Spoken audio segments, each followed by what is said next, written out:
Myth 1. Napoleon was short. Everyone knows. Napoleon was tiny, right? That's what cartoons, movies, and even history jokes have told us for over 200 years. But here's the twist. It's completely wrong.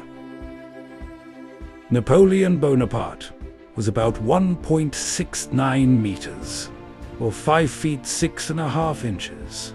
That was actually an average height for a Frenchman in the early 1800s. So why does everyone imagine him as a miniature emperor? The answer is the British. During the Napoleonic Wars, British newspapers and cartoonists loved making fun of their greatest enemy. They drew Napoleon as a tiny, angry little man standing next to giant British soldiers. It was propaganda, and people believed it. The confusion got even worse because France used a different measuring system. When his height was translated into British units, many people thought he was much shorter than he really was. So no, Napoleon wasn't the tiny dictator. History remembers. His biggest problem wasn't his height. It was taking on almost all of Europe at the same time. Sometimes the biggest lies in history don't come from ancient legends. They come from really good political cartoons. Myth 2. Vikings wore horned helmets. Picture a Viking. Huge beard, massive axe, and a helmet with giant horns. That's the image almost everyone has in their head. The only problem? It's completely made up. Archaeologists have discovered real Viking helmets across Scandinavia. Guess what they all have in common? Not a single pair of horns. Zero. None. So where did the horns come from? Surprisingly, the 1800s. Costume designers creating Richard Wagner's famous Viking operas wanted the warriors to look more dramatic on stage, so they added giant horns. The audience Loved the look. Paintings copied it. Books copied it. Movies copied it. Before long, the fake helmet became more famous than the real one. And honestly, real Vikings probably wouldn't have wanted horns anyway. Imagine trying to fight with two giant handles sticking out of your helmet. Your enemy could grab them, pull you to the ground, and end the battle pretty quickly. So next time you see a horned Viking, remember, you're looking at a 19th century costume designer's imagination, not a real Viking warrior. Myth 3. The pyramids were built by slaves. Everyone's seen the movies. Thousands of exhausted slaves dragging giant stone blocks across the desert while angry guards crack their whips. It's dramatic, but that's probably not what happened. In the 1990s, archaeologists made an incredible discovery near the Great Pyramid. They uncovered an entire village where the pyramid builders actually lived. The workers weren't chained prisoners. They had homes, bakeries, breweries, medical care, and even received meat regularly, something many ordinary Egyptians couldn't afford. Even more surprising, archaeologists found tombs for the workers right beside the pyramids.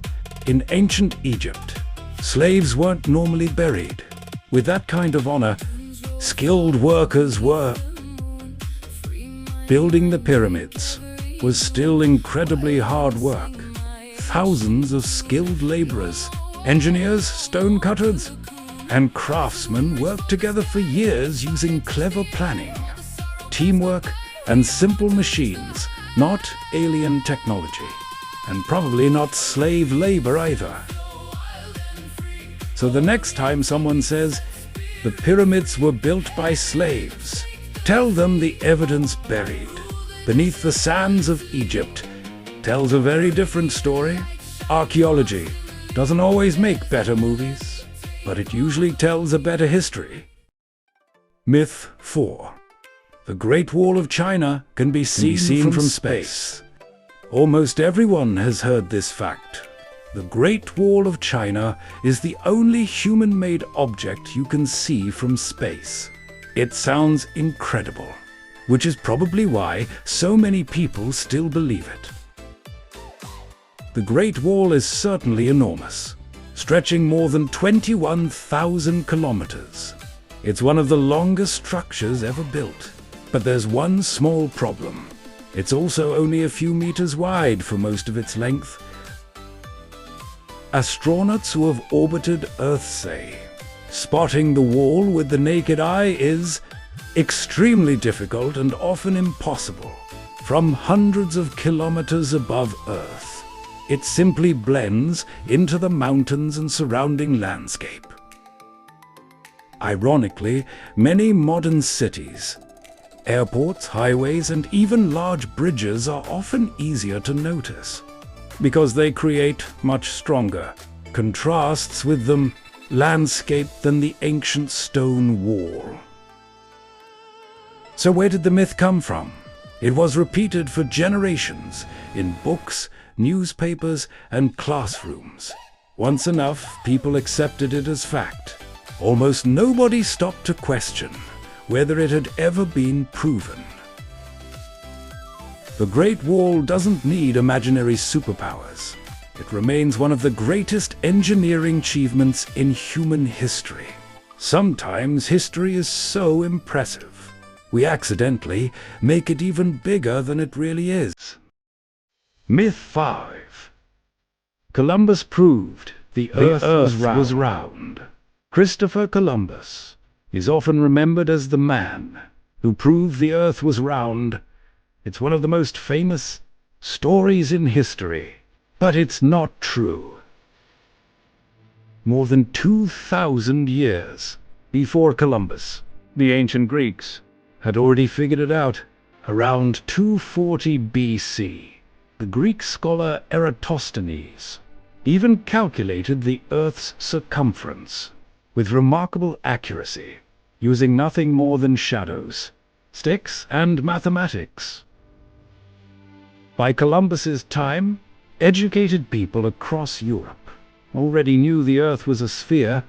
Sailors, scholars, and mapmakers weren't arguing about its shape, they were arguing about its size. Columbus believed the Earth was much smaller than it actually is. He thought he could reach Asia by sailing west across the Atlantic. Most experts disagreed, not because they thought he'd fall off the edge, but because they knew the journey would be far too long.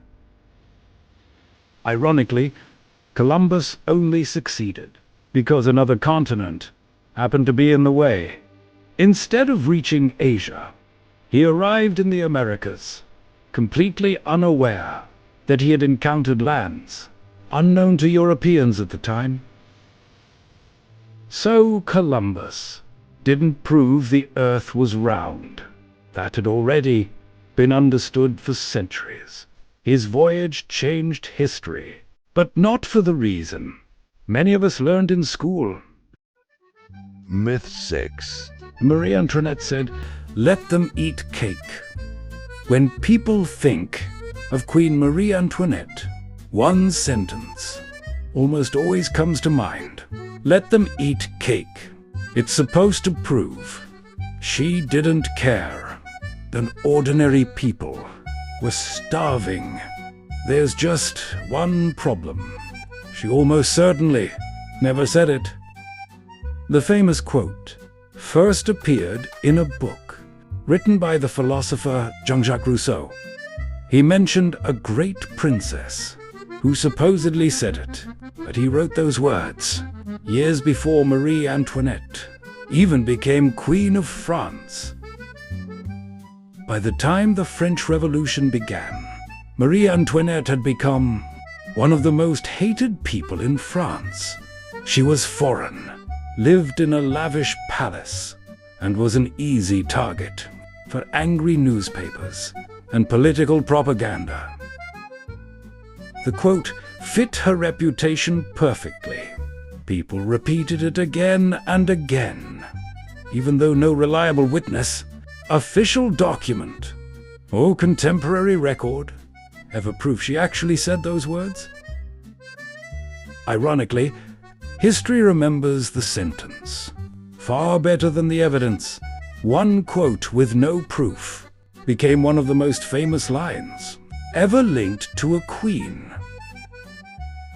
Marie Antoinette made plenty of mistakes, but historians agree there's no convincing evidence she ever said, "Let them eat cake." Sometimes the most unforgettable quotes are the ones nobody actually spoke. Myth 7. George Washington had wooden teeth. Everyone knows America's first president had wooden teeth, right? It's one of the most famous facts about George Washington. The only problem is, it isn't a fact. Washington suffered from terrible dental problems for most of his adult life. By the time he became president, he had lost almost all of his natural teeth and relied on several sets of dentures. But they weren't made of wood. Dentists of the 1700s used materials like hippopotamus ivory, walrus ivory, cow teeth, horse teeth, and even real human teeth purchased from people willing to sell them. So where did the wooden teeth story come from? Over time, the ivory dentures became stained by food, drinks, and age. They darkened and developed a rough, brown appearance that looked a bit like old wood. Imagine smiling for an official presidential portrait, wearing a mouthful of hippopotamus ivory and borrowed human teeth. Suddenly, wooden teeth don't sound so strange after all. George Washington really did have unusual dentures. They were just much stranger than the myth.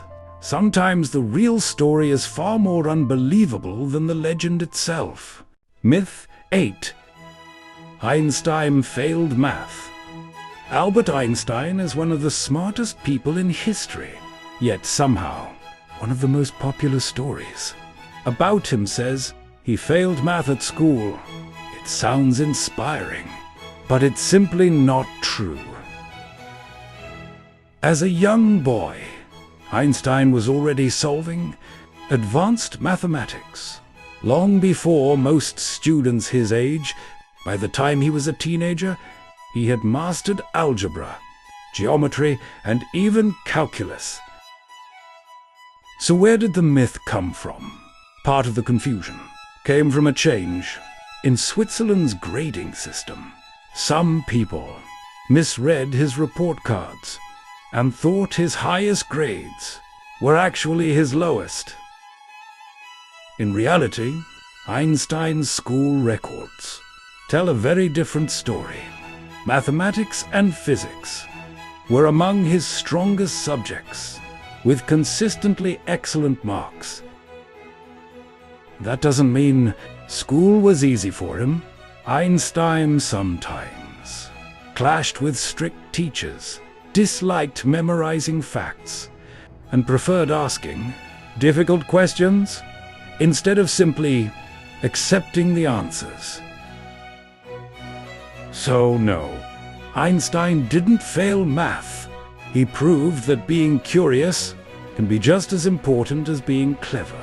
Sometimes the biggest myth isn't about intelligence, it's about how people imagine. Geniuses become successful. Myth 9. Cleopatra was Egyptian.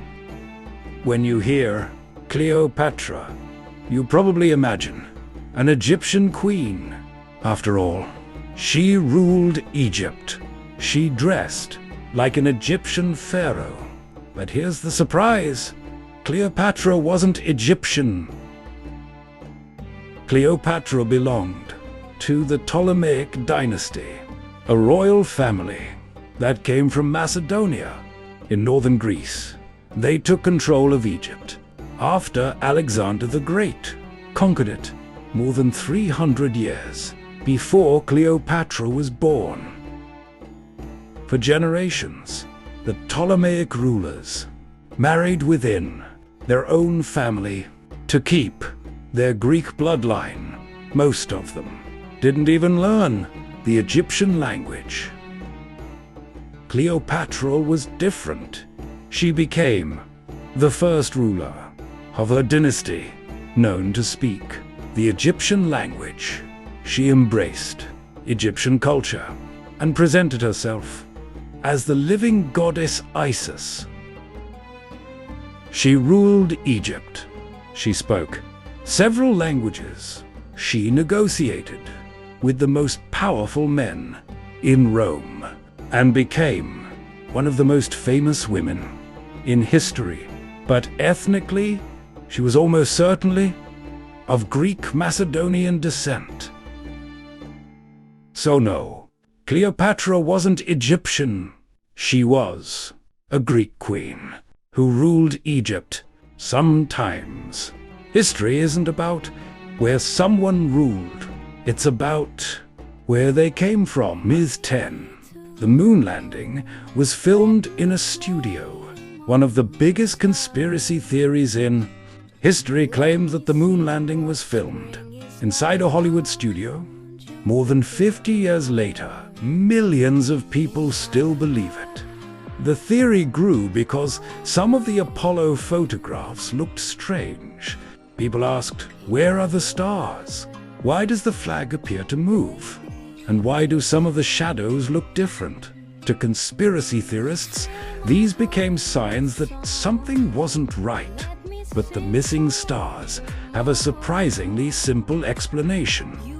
The lunar surface and the astronauts were brightly illuminated by the sun. So the cameras were set for a short exposure. The stars were there, but they were simply too faint to appear in those photographs. And the famous waving flag? There is no wind on the moon. The astronauts twisted and moved the pole while planting it, making the fabric shake. The horizontal rod also held the flag out, giving it that permanently rippled appearance. Then there's evidence that is still being used to today. Apollo astronauts placed special retroreflectors on the lunar surface.